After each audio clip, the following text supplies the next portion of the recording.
شیر اور چوہا، آپ کو معلوم ہے کہ کس جانور کو جنگل کا بادشاہ کہا جاتا ہے؟ بالکل ٹھیک، شیر کو جنگل کا بادشاہ کہا جاتا ہے۔ ابھی ہم جو آپ کو کہانی سنا رہے ہیں وہ بھی شیر کی ہے۔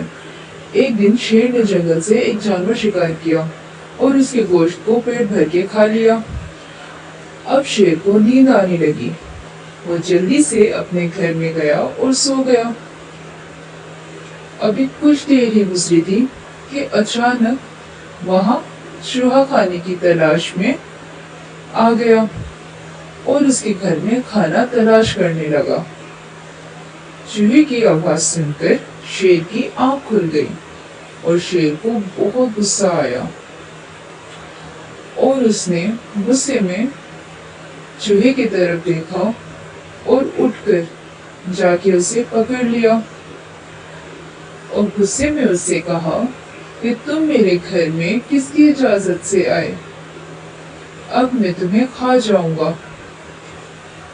اب تو چوہے کو اپنی موت بالکل سامنے نظر آنے لگی، لیکن وہ گھبرایا نہیں، بلکہ اس نے شیر سے کہا، مجھ سے غلطی ہو گئی، مجھے معاف کر دو، ہو سکتا ہے میں بھی تمہارے کام آؤں۔ شیر چوہے کی بات سن کر زور زور سے ہنسنے لگا۔ تم اور میری مدد کرو گے؟ اپنے آپ کو دیکھو اور مجھے دیکھو۔ چوہے نے کہا، دیکھو، کسی کے چھوٹا ہونے کی وجہ سے کسی کو حقیر اور کمتر نہیں سمجھنا چاہیے۔ اللہ نے کسی چیز کو بیکار پیدا نہیں کیا۔ شیر کو ننھے چوہے کی یہ باتیں بہت اچھی لگی اور اس نے چوہے کو آزاد کر دیا۔ چوہا بہت خوش ہوا، اس نے اللہ کا شکر ادا کیا اور پھر شیر کا شکریہ ادا کیا۔ ابھی اس قصے کو کچھ ہی دن گزرے تھے کہ جنگل میں کچھ شکاری آئے۔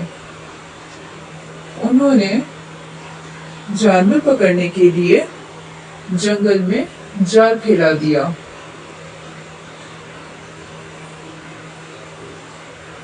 شیر کو اس بارے میں بالکل علم نہیں تھا۔ شیر اپنے شکار کی تلاش میں جنگل میں نکل پڑا اور شکار کی تلاش میں جنگل میں گھومنے لگا کہ اچانک اس کا پاؤں جال میں پھنس گیا۔ اب تو شیر بہت گھبرایا، اسے معلوم تھا کہ اس قسم کے جال شکاری لگاتے ہیں اور شکاری جانوروں کو پکڑ کے شہر لے جاتے ہیں اور چڑیا گھر والوں کو بیچ دیتے ہیں۔ شیر نے اللہ سے دعا مانگنی شروع کر دی کہ یا اللہ، کسی طرح میری مدد فرما۔ اللہ نے اس کی دعا قبول کی۔ چوہا اپنے دوستوں کے ساتھ جنگل کی سیر کر رہا تھا۔ اچانک اس کی نظر شیر پر پڑی۔ وہ اس کو دیکھتے ہی پہچان گیا کہ یہ وہی شیر ہے جس نے اس پر احسان کیا تھا اور اس کو معاف کر کے چھوڑ دیا تھا۔ اس نے سوچا، اب میری باری ہے۔ جس طرح اس نے مجھے معاف کیا اور میں نے اس سے کہا تھا کہ کبھی میں بھی آپ کے کام آؤں گا، تو اب میں اس کی مدد کرتا ہوں۔ اس نے اپنے دوستوں سے کہا کہ چلو اور ہم اس کے جان بچاتے ہیں۔ آپ کو تو معلوم ہی ہوگا، چوہوں کے دانت چھری کی طرح تیز ہوتے ہیں۔ چوہے نے اپنے دوستوں کے ساتھ مل کر پورا جال کتر دیا اور شیر کو جال سے نجات ملی۔